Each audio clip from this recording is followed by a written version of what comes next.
Assalamualaikum warahmatullahi wabarakatuh. Selamat datang di podcast Disemi, podcast ekonomi terbuka dan inovatif. Nah, Sobat Disemi, pernah gak sih kalian mengalami merasa itu uang kalian tiba-tiba habis, uang kalian tiba-tiba tinggal receh, kalian pergi ke pasar, tahu-tahu harganya pada naik. Nah, kalau kalian merasakan hal seperti ini, berarti kalian wajib banget dengerin episode podcast kali ini. Di episode kali ini kita akan membahas tentang hal-hal yang sedang booming di kalangan kita ya, tentang naiknya harga-harga bahan pokok. Mengapa sih harga bahan-bahan pokok ini pada naik dan apa dampaknya bagi masyarakat? Dan yang paling penting, bagaimana kita menghadapi kondisi seperti ini? Bagaimana kita mengelola keuangan kita agar bisa teratur baik seperti biasanya? Nah, saya Adia Alhana, ditemani oleh Bapak Bayu Nur Hadi MSI selaku dosen UIN Salatiga, dan beliau juga menjabat sebagai Sekretaris Program Studi Ekonomi Syariah. Betul ya Bapak ya? Betul sekali Mbak. Ya, baik. Daripada lama-lama, pasti kalian udah pada penasaran kan? Kita langsung masuk ke sesi diskusi ya.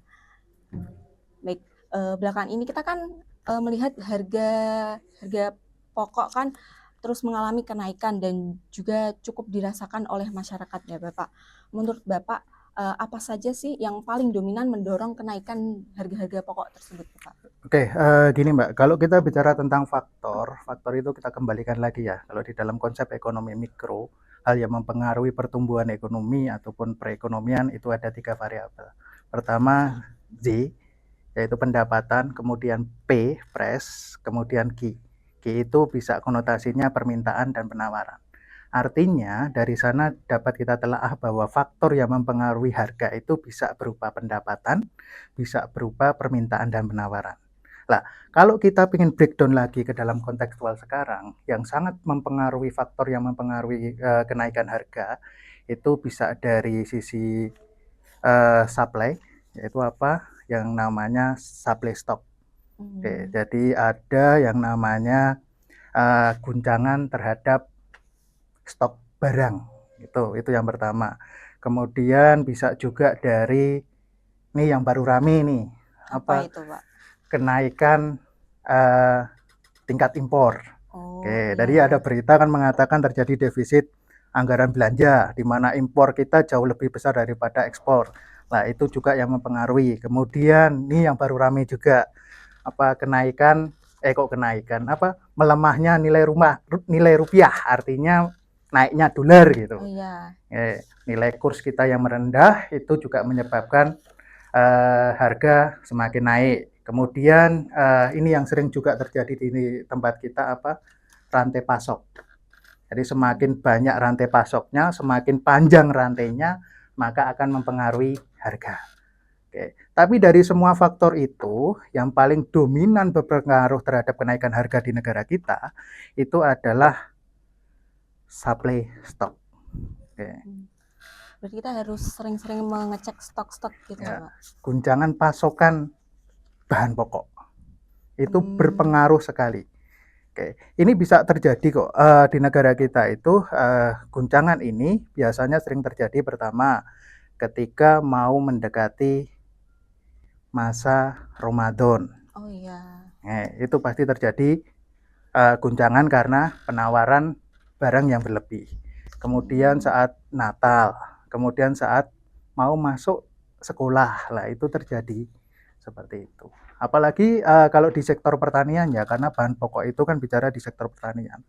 Ketika stok ini berkurang atau masa panen ini nggak bagus, maka ini akan berpengaruh terhadap kenaikan harga yang cukup signifikan. Jadi kalau bicara nilai kurs itu pengaruh nggak, impor pengaruh nggak, kemudian rantai pasok berpengaruh nggak? Iya berpengaruh. Tapi kalau di negara kita, pengaruhnya tidak sesignifikan ketika kita bicara tentang penawaran. Oke, jadi supply stock. Oh, baik. Dari faktor yang sudah Bapak sebutkan tadi ya, menurut Bapak faktor apa yang paling berdampak langsung ke masyarakat? Nah, itu tadi yang sudah supply stock ya. Nah. Karena barang-barang kita mungkin ada permainan, ya misalkan kita baru melimpah nih, panennya melimpah, tapi karena melimpah otomatis harganya pasti akan murah. Tapi ada pengusaha-pengusaha yang kadang mencoba menimbun, membuat kelangkaan dan lain-lain Biar sehingga harganya menyebabkan naik harga itu gitu. naik. Oke. Nah, itu sering terjadi di tempat kita. Terus kalau kita bicara tentang kenaikan harga kan pasti berkaitan erat sama daya beli masyarakat ya Bapak. Khususnya bagi masyarakat-masyarakat yang pendapatannya rendah gitu. Apakah ada kelompok masyarakat tertentu yang menurut Bapak paling merasakan dari menurunnya daya beli tersebut, Pak? Ya, kalau bicara kelompok masyarakat kita itu kan dibagi menjadi 3, menengah ke atas, menengah atau middle, kemudian menengah ke bawah. Ya. Kalau bicara tentang perubahan harga barang pokok, siapa yang akan dirugikan? Ya, bagi saya kalau menengah ke atas itu tidak akan mungkin kena. Ya, karena mereka pendapatannya pasti tinggi. Kembali lagi ke konsep awal kan, pendapatan itu akan berpengaruh sekali terhadap perekonomian gitu. Terus kemudian yang berdampak cukup signifikan bagi saya di middle sebenarnya, bukan di kalangan menengah ke bawah. Kalau menengah ke bawah sudah pasti tentu akan kena. Gitu. Iya. Kenapa? Karena hampir 60% pendapatan mereka itu terbuang untuk apa, Mbak? Konsumsi. Jadi orang kalangan menengah ke bawah dengan pendapatan rendah, duit mereka dapat itu mereka pasti akan gunakan untuk konsumsi. Ya, untuk mengkonsumsi apa? Kebutuhan barang pokok tadi. Itu 60%, sisanya baru untuk yang lain. Padahal kalau pendapatan mereka rendah, ya hampir semua pendapatan mereka pasti digunakan untuk konsumsi. Betul. Mungkin untuk Oke, kebutuhan itu pokok-pokok mereka ya. berdampak tapi bagi saya, oh itu biasa sih gitu. Karena mereka di kalangan menengah ke bawah. Kalau yang bagi saya cukup signifikan itu adalah yang menengah malah. Woi, kenapa kok yang menengah? Karena menengah ini mereka tidak di cover sama kebijakan pemerintah gitu. Oke, mereka nggak dapat subsidi, mereka nggak dapat apa kesehatan KIS. Jaminan. Kalau menengah ke bawah kan jelas mereka terbantu, KIS dapat, subsidi BLT dapat. Tapi kalau yang menengah mereka nggak dapat semua. Artinya apa? Pendapatan mereka digunakan untuk konsumsi, dan mereka tidak dapat bantuan dari pemerintah. Efeknya apa? Semua saving yang mereka gunakan, yang mereka punyai, maka mereka akan bongkar untuk konsumsi. Maka ada kecenderungan menengah ini ketika harga kebutuhan pokok naik semua, mereka malah akan drop ke bawah. Jadi ke bawah gitu. Iya, akhirnya menengah ke bawah itu akan semakin besar. Kenapa? Karena ditumpangi kalau menengah ini tadi, mereka memakan saving mereka untuk bertahan hidup ketika harga naik semua. Iya, mereka ya tidak mendapatkan subsidi, tidak mendapatkan KIS tadi ya, Pak. Iya. Dan pendapatan mereka kan juga rata-rata mereka di middle, artinya tidak terlalu tinggi juga tidak terlalu besar. Gitu ya. Ataupun terlalu rendah gitu. Wah, menarik sekali ya Bapak ya. Nah, melihat kondisi seperti ini tentunya kan masyarakat perlu memiliki cara untuk beradaptasi agar mereka bisa mengontrol keuangan mereka, bisa tetap memenuhi kebutuhan mereka sehari-hari. Nah, menurut Bapak strategi adaptasi apa seperti apa yang harus sebaiknya dilakukan masyarakat untuk menghadapi kenaikan harga yang Oke, Mbak, sebelum ke sana ya, ini tadi kan bicara tentang middle kemudian yang upper pendapatan ke bawah. Oke, yang middle pun ini hampir mayoritas mereka bekerjanya itu di sektor informal. Nah, contohnya ya tukang gojek, buruh bangunan dan lain-lain itu kan pendapatan yang konsepnya middle. Artinya yang ketika mereka bergerak di sektor informal, kayak pendapatan bulannya yang tidak tetap, ini yang akan jauh lebih terkuras tenaganya ketika menghadapi kenaikan harga bahan pokok. Terus tadi pertanyaannya, solusi apa yang dihadirkan untuk itu? Yang pertama sih sederhana sebenarnya. Butuh yang namanya literasi keuangan. Betul ya. Literasi keuangan ya, penting banget itu ya, penting. Ya. Karena kalau orang tidak tahu tentang literasi keuangan, yang terjadi apa? Orang akan lebih cenderung melakukan konsumsi dibandingkan saving. Artinya semua pendapatan mereka untuk konsumsi semua gitu. Kalau melihat kondisi sekarang, menurut Pak Bayu nih masyarakat itu udah adaptif belum sih Pak dalam menghadapi perubahan ekonomi yang terjadi Pak? Kalau bagi saya adaptif atau belum itu sesuatu hal yang membingungkan bagi saya sih. Bingung dari apanya nih Pak? Ya kalau kita bicara adaptif enggak, ya kalau Indonesia itu hampir semua sektor ekonominya itu ditopang dari konsumsi. Bahkan kalau kita bicara tentang pertumbuhan kita, di pertumbuhan ekonomi di negara kita, sektor potensial yang mengangkat pertumbuhan itu adalah dari konsumsi. Jadi kalau dibilang adaptif atau enggak, ya sebenarnya enggak adaptif juga gitu. Tapi ada beberapa orang yang mungkin adaptifnya dengan cara apa? Mereka melakukan substitusi terhadap kebutuhan barang pokok. Oke. Misalkan nih beras naik. Oh ya. Oke. Terus mungkin diganti dengan dia nggak makan mengkonsumsi beras, saya kurangi. Saya ganti dengan jagung, ubi gitu.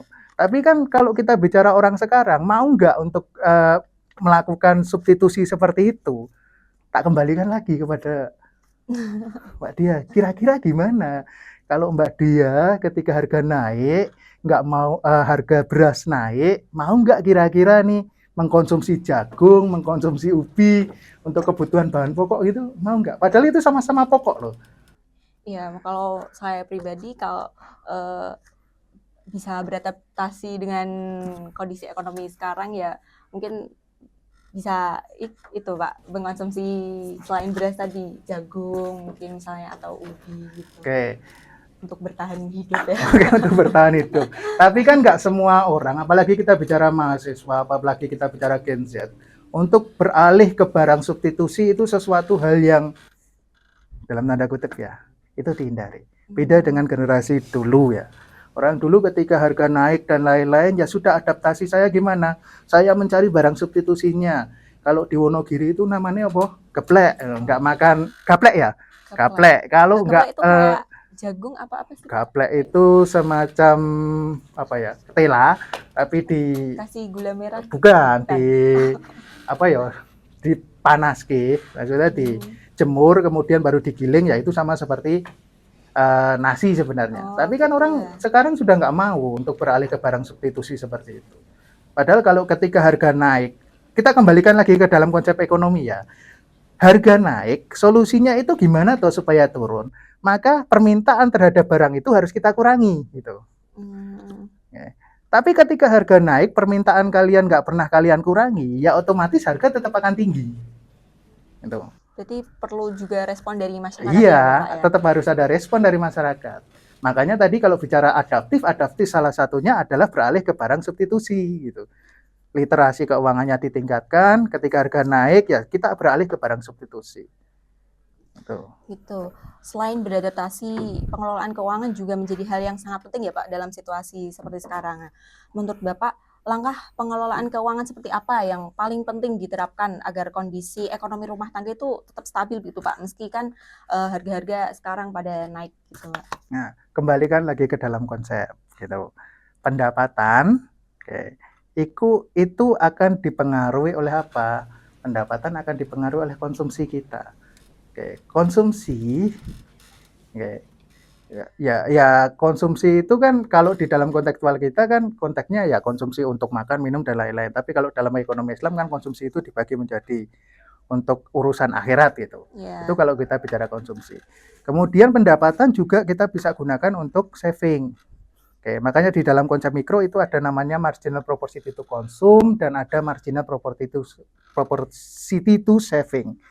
Artinya apa? Artinya ada kok orang yang semua pendapatannya itu digunakan untuk konsumsi. Ada juga orang yang menyatakan bahwa tidak semua pendapatannya harus kita konsumsi. Dengan cara apa? Sebagian ditabung gitu. Maka langkah yang paling baik ketika kita menghadapi kondisi yang seperti ini, pendapatan kita nggak semuanya harus kita gunakan untuk konsumsi. Selain konsumsi itu berarti ada kebutuhan yang lain ya Pak? Ya, kita gunakan untuk saving. Saving itu tujuannya untuk berjaga-jaga gitu. Saat apa? Saat posisi nanti Mbak Dia posisinya di middle, ketika sudah nggak ke cover BLT dan lain-lain, yang bisa nolongin kan cuma saving. Ketika harga naik.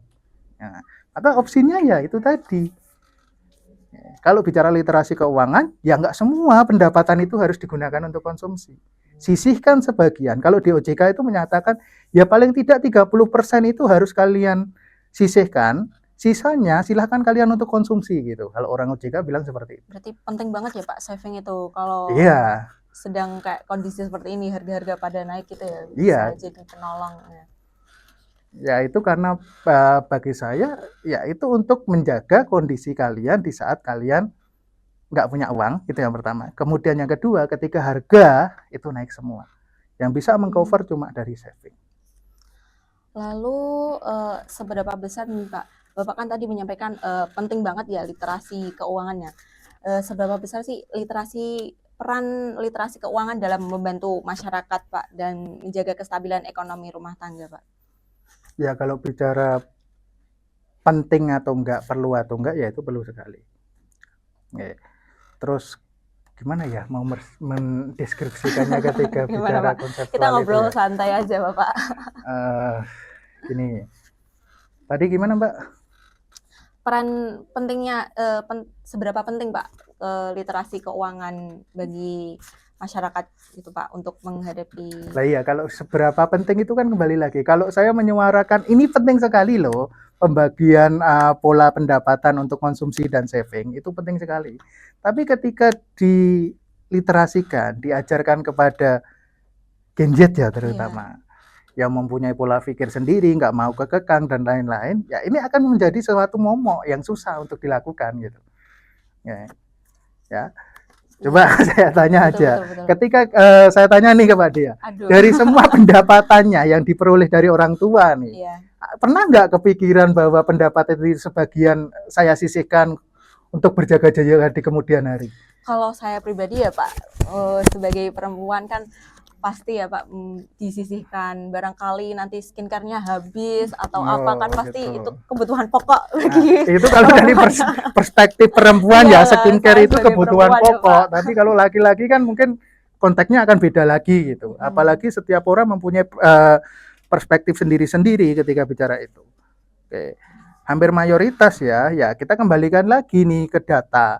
Data itu mengacu bahwa memang hampir semua konsumsi Gen Z terutama perempuan, konsumsinya itu untuk apa? Bukan untuk bahan pokok seperti yang tadi diobrolkan, tapi hampir mayoritas sekitar 70% itu digunakan untuk beli skincare. Nah, itu data real itu yang ada. Iya, mending jajannya dikit tapi skincare-nya terus. Tuh, jadi kalau bicara bahan pokok di Gen Z itu sesuatu yang mau di make sense, ini oke nggak ya bicara bahan pokok? Kalau bahan skincare gitu ya itu akan jadi permasalahan yang besar gitu. Oke. Kalau menurut Bapak langkah konkret apa yang perlu dilakukan pemerintah, dilakukan pelaku usaha dan akademisi agar dapat bersama-sama mengatasi persoalan daya beli masyarakat Bapak? Oke. Ya, daya beli. Kalau bicara daya beli ya sebenarnya jujur, saya kalau bicara tentang harga naik dan lain-lain, apalagi diimplementasikan di negara kita, dengan nilai kurs rupiah yang berapa terakhir, yang sekitar 17 sekian mau merdeka 17 Agustus ya, kemudian terus defisit neraca perdagangan. Kalau bicara daya belinya menurun atau enggak, kalau perspektif saya sampai dengan detik ini, saya meyakini ya, ini beberapa kali saya ucapkan, saya meyakini kalau Indonesia itu daya belinya nggak akan mungkin turun. Kenapa? Karena konsumsinya tetap tinggi. Tadi seperti yang tadi dijelaskan ya, mau nggak mau tetap harus beli skincare gitu kan. Nah itu salah satu yang menjadi tanda kutip ya. Saya mempercayai bahwa konsumsi kita itu tetap akan tinggi. Daya belinya turun, iya turun, tapi nggak akan signifikan gitu. Ya. Kalau bahasanya Prof. Mudrajat Kuncoro, guru besar di UGM sana, mau Rp1 berapapun, mau krisis kayak apapun, orang Indonesia itu tetap makannya mie instan, minumnya tetap teh botol sotro, yang laki-laki tetap cari udut gitu. Okay. Artinya apa? Ya artinya daya belinya tetap akan sama walaupun kondisi perekonomiannya kayak apapun. Nah, itulah yang mendongkrak pertumbuhan ekonomi tetap bagus, konsumsi seperti itu. Jadi kalau daya belinya turun atau enggak ya bagi saya walaupun kurs kayak apapun, bagi kita belum akan mencapai daya beli yang turun signifikan gitu. Kalau turun iya turun, tapi nggak akan signifikan gitu. Iya. Itu yang pertama. Kemudian bagi pemerintah, gimana cara mengatasinya? Pemerintah kembali lagi, masalah utama pemerintah itu adalah di kebijakan fiskalnya. Kalau fiskal itu stabil, maka harga akan aman. Nah, kondisi kita sekarang, kondisi fiskalnya baru defisit, neraca perdagangannya defisit. Artinya apa? Ya artinya ini akan berdampak terhadap perubahan harga yang cukup signifikan. Yo kalau toh harga nggak turun, kembali ke pengusaha ya, Ya. harganya nggak kita turunkan, berarti menduan itu semakin kecil gitu. Tempe, tahu semakin kecil. Oke, maka solusinya ya cuma seperti itu gitu. Kalau pengen harganya tetap stabil sama, bagi pengusaha, ya mereka akan mengurangi ukuran mereka. Harga jualnya akan tetap sama. Itu yang pertama. Kemudian yang kedua, lakukan inovasi terhadap produk. Itu bagi pengusaha.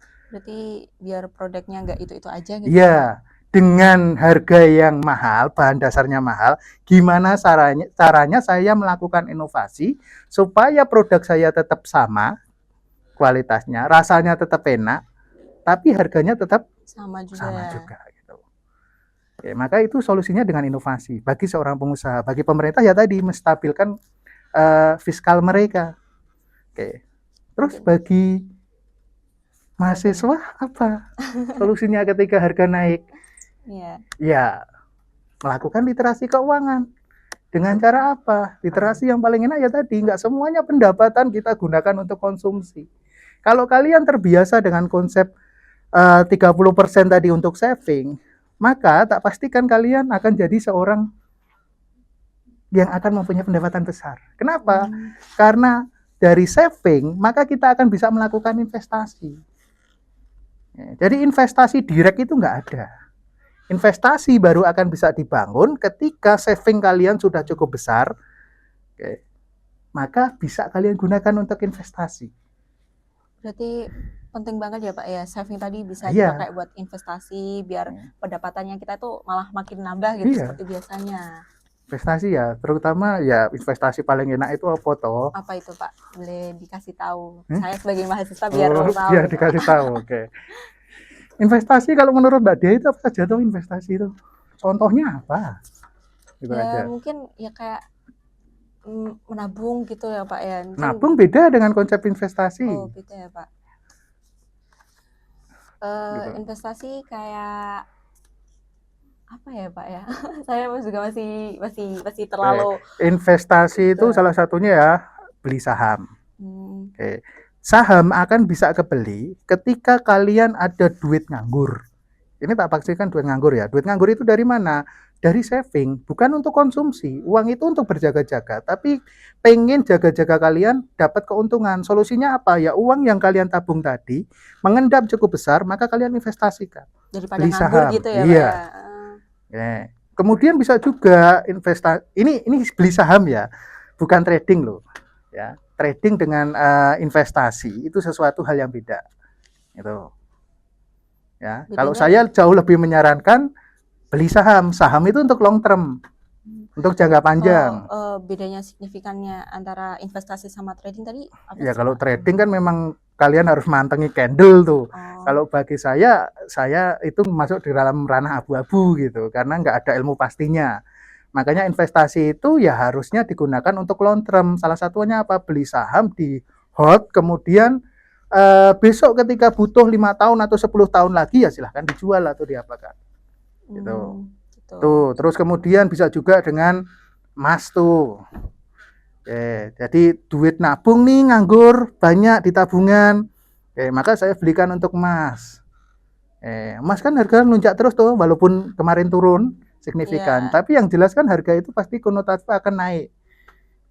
Kalau nggak emas apa? Perak. Ada yang lebih ini nggak Pak? Tadi kan kayak beli saham terus emas gitu kan kayak emang harus membutuhkan banyak. Butuh effort yang nggak signifikan gitu tuh. Yang kalau buat mahasiswa itu masih ringan gitu Pak. Buat mahasiswa masih ringan. Sebenarnya itu ringan semua gitu. Tapi kan kayak beli emas harus ada uangnya banyak, beli saham juga iya gitu Pak. Ini tapi untuk mahasiswi ya, bukan untuk mahasiswa. Iya, untuk mahasiswa. Investasi paling bagus itu adalah mencari emas-emas yang tepat. Baik Pak, bisa dicatat. Gitu. Kalau emasnya tepat gitu, maka investasi jangka panjangmu akan bagus. Gitu ya Pak ya. Berarti... Tapi kalau yang mahasiswa, yang laki-laki cari emas, membahayakan itu. Waduh. Gitu. Tidak boleh nggak boleh mencari emas-emas kalau untuk mahasiswa yang laki-laki. Gitu. Jadi itu yang effort yang paling dominan, maksudnya paling gampang loh ya. Paling gampang bagi mahasiswi ya. Mahasiswi gitu. Oke, Bapak. Sebenarnya gini Mbak, kalau kita bicara tentang emas saham, harganya nggak terlalu signifikan kok artinya. Harga saham kita tengok sekarang turun semua tuh. Ikut Kak, turun ya Pak ya harga saham Pak? iya, harga saham turun semua. Emas pun turun. Emas itu kalau kalian pengen murah carinya ada emas. Ini saya katakan emas ya. Emas itu emas yang wujudnya batangan bukan perhiasan. Kalau perhiasan itu fluktuatif, artinya kecenderungannya nilainya pasti akan turun. Tapi kalau batangan itu kecenderungannya akan naik. Harga emas batangan itu bisa kok kalian dapatkan 25.000 yang 0,0025 gram atau berapa itu dapat bisa. Pak emas harga segitu Pak. Gitu. Tapi kan kembali lagi, ini literasi keuangan yang seharusnya kalian cari sebagai Gen Z, tapi kalian lupa itu mencari literasi keuangan seperti itu.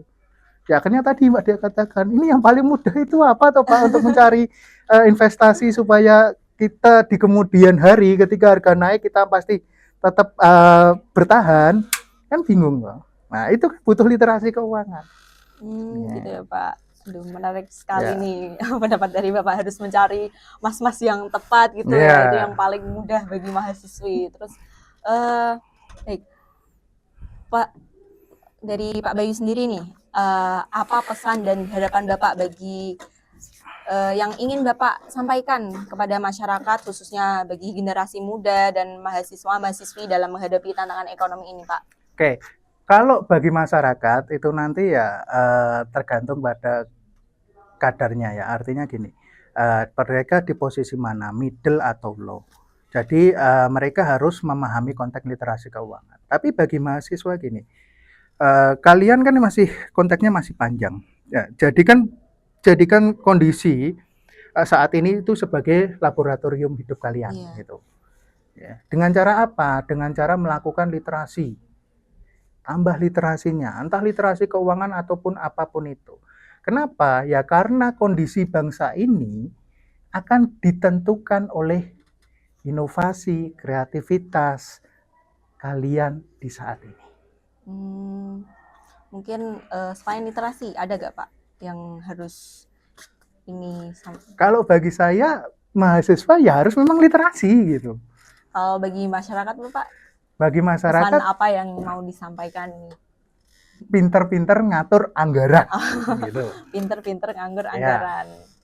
Harus saving tadi ya Pak ya, biar kalau kondisi seperti ini bisa menjadi penolong. Karena gini, bagi masyarakat, walaupun mereka sudah mungkin ya di atas kalian ya, terutama orang-orang yang paham tentang bahan pokok dan lain. Walaupun mereka paham, tapi mereka kadang nggak bisa ngatur kondisi keuangan mereka. Oke. Dan itu terbukti apa? Terbukti pinjaman online itu banyak sekali. Gitu. Judul laku sekali, pay letter banyak sekali. Itu mengindikasikan apa? Bahwa masyarakat di Indonesia dengan tingkat konsumsi yang tinggi, mereka tidak paham caranya ngatur anggaran. Ngatur anggaran salah satunya dengan melakukan literasi keuangan. Gitu. Gitu ya Bapak. Kalau gini nih Bapak, misalnya kan saya sendiri nih Pak, kadang kan kayak bingung, kadang sedikit uang sakunya pas habis, terus skincare-nya habis, itu kan salah satu kebutuhan pokok bagi perempuan itu Pak pasti Pak. Terus gimana sih Pak caranya, di sisi lain saya nggak ada saving ini, uang yang saya saving tadi buat penolong gitu. Nah harus gimana gitu Pak untuk menghadapi kayak gitu Pak? Untuk menghadapi seperti itu bagi saya jangan melakukan pay letter, tapi berhenti sejenak gitu. Berhenti sejenak. Ya. Gitu. Sampai apa pendapatan yang mungkin akan kita dapatkan nanti kita atur kembali, atur ulang gitu. Karena kalau kalian terbiasa dengan melakukan kontak, ini harga bahan pokok mahal semua, maka opsi saya apa? Uang saya kurang, opsi saya melakukan pinjaman. Kalau kalian melakukan pinjaman, maka yang terjadi apa? Kalian akan membiasakan diri, pola pinjaman itu akan terus berulang gitu. Jadi kalau kayak udah ini ya Pak, berarti udah sering kayak minjem temen, nanti malah kebiasaan minjem-minjem. Saya gitu. Pastikan gini, kalau kalian terbiasa minjem temen, nggak mungkin akan sekali tok minjem temen. Pasti akan berulang. Gitu. Nah itu yang terjadi, kondisi di luar saya tetap akan sama. Oke. Apa? Ya, kalau kita pendapatannya kurang, harga naik semua, maka kalau opsinya nggak ada saving tadi ya itu dengan cara pinjol ya bahasanya. Maka yang terulang apa? Ya udah nanti akan kebiasaan gali lubang tutup lubang. Kalau konteksmu seperti ini sebagai seorang konsumen, maka hampir dipastikan kalian ingin merubah diri kalian menjadi seorang pengusaha, entrepreneur. Ya, itu juga akan susah gitu. Gitu ya Pak. Jadi kita harus pinter-pinter saving tadi, terus harus Ngatur anggaran, mengatur anggaran, terus ya, meningkatkan literasi operasi. keuangan kita ya biar kita bisa mengontrol keuangan kita sehari-hari dalam keadaan naiknya harga-harga bahan pokok belakangan ini. Oke, sebelumnya saya akan menyampaikan kesimpulan dari yang sudah Bapak Bayu sampaikan tadi. Melihat gaya hidup Gen Z sekarang tuh banyak yang lebih memilih untuk memenuhi keinginan daripada kebutuhan mereka. Nah, apalagi banyak yang memaksakan keadaan hingga melakukan pinjaman online, terus kayak pay later tadi. Itu akan membuat kita malah semakin boros dan semakin membuat keuangan kita itu semakin menurun gitu. Nah, terus hingga melakukan pinjaman online tadi, menuruti gaya hidup yang boros gitu, kayak pay later sama pinjaman online. Terus jadi kita harus pinter-pinter mengelola uang kita tadi yang sudah disampaikan sama Pak Bayu, literasi keuangan, terus saving, terus Pak, mengatur anggaran ya, biar keuangan kita tuh terkontrol gitu, biar kita dalam menghadapi kejadian-kejadian ekonomi seperti saat ini tuh biar kita ada backup gitu ya.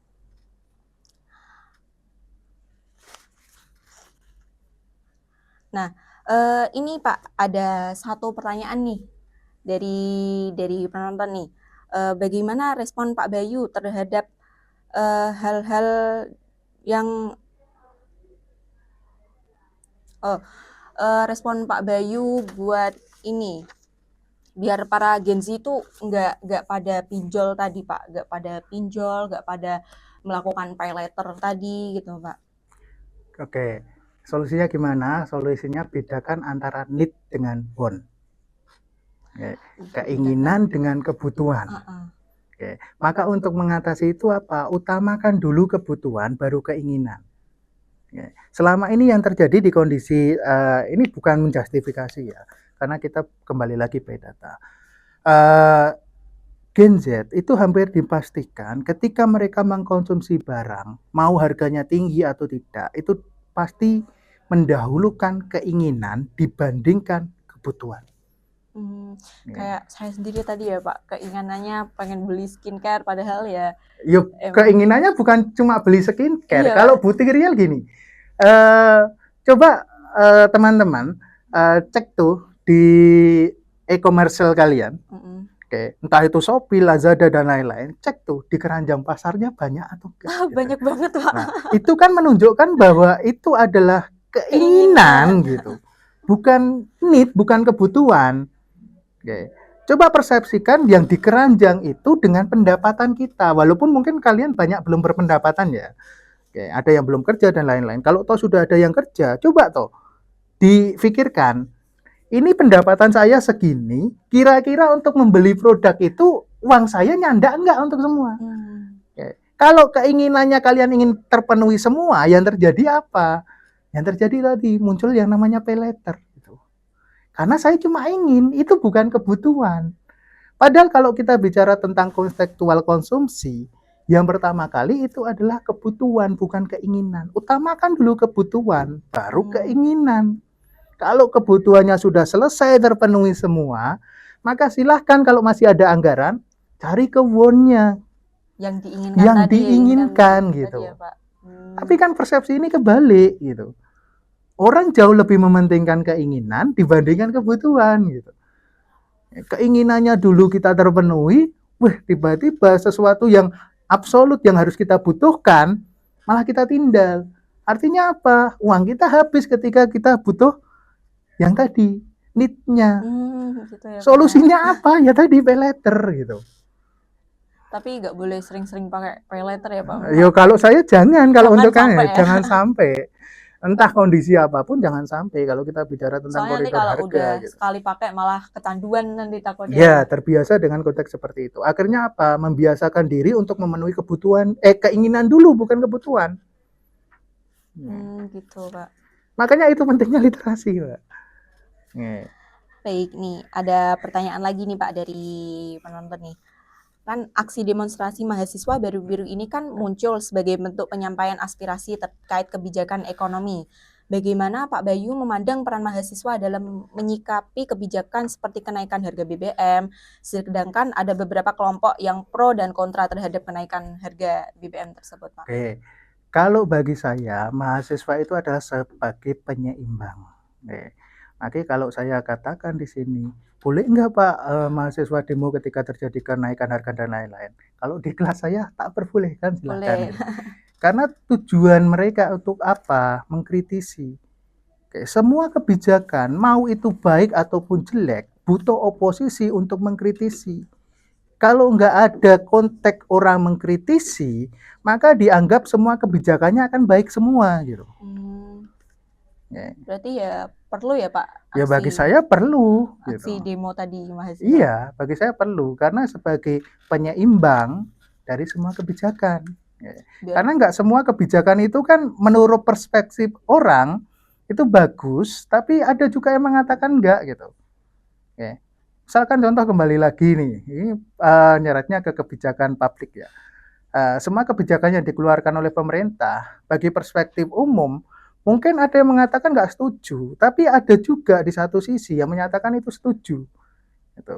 Maka mahasiswa ya diharapkan hadir sebagai penyeimbang, mengkritisi kebijakan itu. Gitu. Oke, nih ada pertanyaan terakhir nih Bapak. Apakah sistem ekonomi di Indonesia yang dibangun sekarang ini bisa bertahan untuk masa depan yang maju melihat kondisi saat ini yang tidak menentu, Pak? Kembali lagi, ini kalau tak bilang sistem ekonominya bisa enggak ya tak kembalikan. Sistem ekonomi yang pengen digunakan di Indonesia itu sistem ekonomi apa dulu gitu. Mau kapitalis, mau sosialis, mau campuran, mau kerakyatan atau apa harus jelas dulu.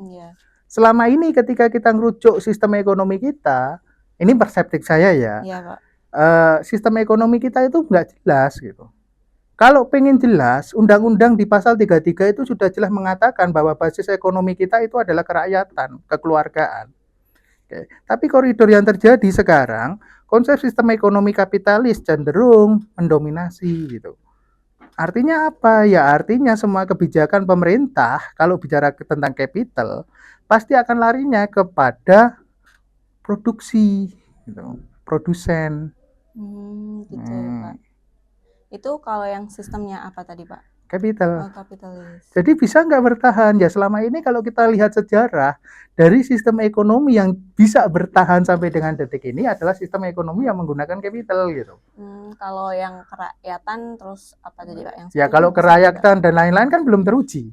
Tapi kalau sistem ekonomi sosialis memang ada gitu. Tapi kan kita lihat kalau bicara sejarah ada Soviet, kemudian Cina dan lain-lain yang menggunakan sistem ekonomi sosial, mereka akan runtuh semua. Kenapa? Karena fondasi akar politiknya nggak bagus gitu.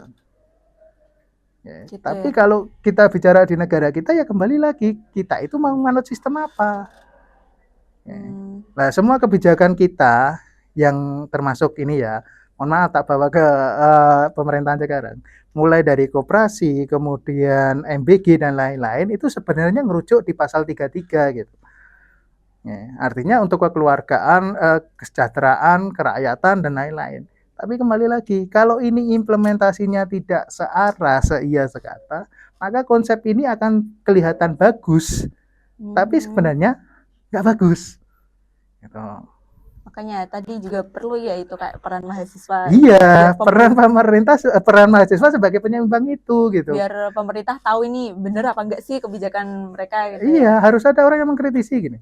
Kenapa kok saya katakan mahasiswa penting? Ya karena kalau kita bicara di anggota dewan, hampir mayoritas semua anggota dewan itu bukan oposisi tapi pendukung pemerintah lagi. Iya. Artinya semua kebijakan penyeimbang itu di DPR sudah nggak ada. Solusinya apa? Ya ini mahasiswa dan lain-lain itu sebagai pengkritisi gitu. Oke Bapak, waduh menarik sekali ya Bapak tentang peran mahasiswa juga perlu ya dalam peran mahasiswa buat keseimbangan kebijakan pemerintah ini ya. Baik teman-teman, pasti kalian udah terjawab kan tadi pertanyaan-pertanyaan yang kalian sampaikan yang sudah saya tanyakan sama Pak Bayu ya. Saya akan membacakan kesimpulan yang udah tadi Pak Bayu sampaikan bahwa daya beli masyarakat dipengaruhi dengan pendapatan harga serta mekanisme permintaan dan penawaran. Ketersediaan stok yang melimpah dapat menurunkan harga, sedangkan kelangkaan akan menyebabkan harga meningkat. Meskipun daya beli masyarakat di Indonesia mengalami penurunan, kondisi tersebut dinilai belum signifikan karena tingkat konsumsinya yang masih relatif tinggi. Untuk menghadapi kondisi tersebut, diperlukan peran pemerintah dalam menjaga stabilitas harga dan juga pelaku usaha melalui inovasi serta mahasiswa juga mempunyai peran penting dalam menjaga keseimbangan peraturan pemerintah saat ini. Selain itu, masyarakat dianjurkan mengelola keuangan dengan bijak, memanfaatkan barang substitusi saat harga naik dan mulai berinvestasi, melakukan saving biar bisa menjadi backup saat kondisi-kondisi seperti ini, yaitu kondisi harga-harga pokok yang sedang naik seperti ini ya, sebagai langkah menjaga kestabilan keuangan di masa depan gitu teman-teman.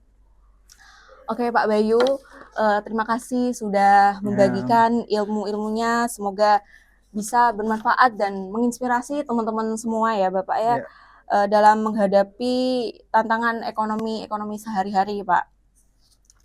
Oke teman-teman, saya Adia Renalhana, pamit undur diri dari kalian semua. Wassalamualaikum warahmatullahi wabarakatuh.